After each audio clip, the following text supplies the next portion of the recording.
ಈ ರಾ ಏಜೆಂಟ್ ನ ಕತೆ ಕೇಳಿ ನೀವು ಧುರಂಧರ್ ಮೂವಿಯನ್ನ ಮರೆತು ಬಿಡ್ತೀರಾ. ವೆಲ್ 1970ರ ಲಕ್ನೋನ ಒಂದು ನಾಟಕದಲ್ಲಿ 21 ವರ್ಷದ ಒಬ್ಬ ಯುವಕ ಸೀಕ್ರೆಟ್ ಏಜೆಂಟ್ ನ ನಟನೆ ಮಾಡ್ತಾ ಇದ್ದ.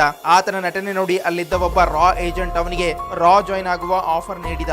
ರವೀಂದ್ರ ಕೌಶಿಕ್ ಹೆಸರಿನ ಈ ಯುವಕ ರಾ ಜಾಯಿನ್ ಆಗ್ತಾನೆ. ಈತನಿಗೆ ಅತ್ಯಂತ ಕಠಿಣ ಕೆಲಸ ಸಿಗುತ್ತೆ, ಅದುವೇ ಪಾಕಿಸ್ತಾನದ ಒಳಗೆ ಹೋಗಿ ಬೇಹುಗಾರಿಕೆ ಮಾಡುವುದು. 2 ವರ್ಷದವರೆಗೆ ರವೀಂದ್ರ ಅವರ ಇಂಟೆನ್ಸ್ ಟ್ರೈನಿಂಗ್ ನಡೆಯಿತು. ಇಲ್ಲಿ ಉರ್ದು ಭಾಷೆ, ಇಸ್ಲಾಂನ ರೀತಿ ನೀತಿ, ಪಾಕಿಸ್ತಾನದ ಜಿಯೋಗ್ರಫಿ, ಕಲ್ಚರ್ ಮತ್ತೆ ಪಾಲಿಟಿಕ್ಸ್ ಎಲ್ಲವನ್ನೂ ಕಲಿಸಲಾಯಿತು.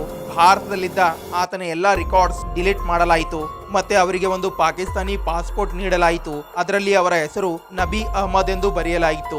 ನಬಿ ಅಹಮದ್ ದುಬೈ ಮೂಲಕ ಪಾಕಿಸ್ತಾನ ಹೋಗ್ತಾರೆ. ಅಲ್ಲಿ ಕರಾಚಿ ಯೂನಿವರ್ಸಿಟಿಯಲ್ಲಿ LLB ಕಲಿತು ಪಾಕಿಸ್ತಾನಿ ಸೈನ್ಯ ಪರೀಕ್ಷೆ ಬರೆದು ಪಾಕಿಸ್ತಾನಿ ಆರ್ಮಿ ಒಳಗೆ ಮೇಜರ್ ಆಗ್ತಾರೆ. 1975ರಿಂದ 1983ರವರೆಗೆ ನಬಿ ಅಹಮದ್ ಪಾಕಿಸ್ತಾನದ ಅನೇಕ ಸೀಕ್ರೆಟ್ ಭಾರತಕ್ಕೆ ನೀಡ್ತಾರೆ. ಆಗಿನ ಪ್ರಧಾನಿ ಇಂದಿರಾ ಗಾಂಧಿ ಅವರ ಕೆಲಸದಿಂದ ತುಂಬಾ ಖುಷಿಯಾಗಿ ಇವರಿಗೆ ಬ್ಲ್ಯಾಕ್ ಟೈಗರ್ ನ ಹೆಸರು ನೀಡಿದ್ರು. ಮತ್ತೆ 1983ರಲ್ಲಿ ಬೇರೆ ಒಬ್ಬ ಭಾರತೀಯ ರಾ ಏಜೆಂಟ್ ಸಿಕ್ಕಿ ಬೀಳ್ತಾನೆ ಮತ್ತೆ ರವೀಂದ್ರ ಕೌಶಿಕ್ ಬಗ್ಗೆ ಮಾಹಿತಿ ನೀಡ್ತಾನೆ. ನಂತರ ಇವರನ್ನ ಪಾಕಿಸ್ತಾನಿ ಜೈಲ್ ಒಳಗೆ ಟಾರ್ಚರ್ ಮಾಡಲಾಗುತ್ತೆ. ಕತ್ತಲೆ ಕೋಣೆ ಒಳಗೆ ಕೇವಲ 1 ಹೊತ್ತು ಊಟ ನೀಡ್ತಾರೆ.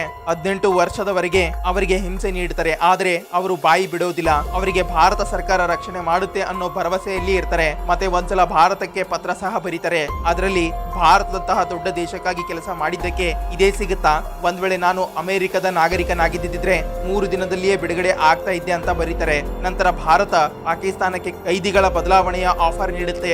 ಆದ್ರೆ ಪಾಕಿಸ್ತಾನ ನೋ ಅನ್ನುತ್ತೆ. ಮತ್ತೆ 2001ರಲ್ಲಿ ರವೀಂದ್ರ ಕೌಶಿಕ್ ಅವರು ಪಾಕಿಸ್ತಾನದ ಜೈಲಿನಲ್ಲಿ ಸತ್ತು ಹೋಗ್ತಾರೆ. ಭಾರತ ಸರ್ಕಾರ ಯಾವತ್ತೂ ಅವರಿಗೆ ಪಬ್ಲಿಕಲಿ ಒಪ್ಪಿಕೊಳ್ಳಲಿಲ್ಲ. ಆದ್ರೆ ಅವರ ತಾಯಿಗೆ ಪೆನ್ಷನ್ ಅಷ್ಟೇ ನೀಡಿತು. ಇಂತಹದೇ ಫ್ಯಾಕ್ಟ್ ವಿಡಿಯೋ ನೋಡಲು ಚಾನೆಲ್ ನ ಸಬ್ಸ್ಕ್ರೈಬ್ ಮಾಡಿ, ನಮ್ಮನ್ನ ಫಾಲೋ ಮಾಡಿ, ಸಪೋರ್ಟ್ ಮಾಡಿ.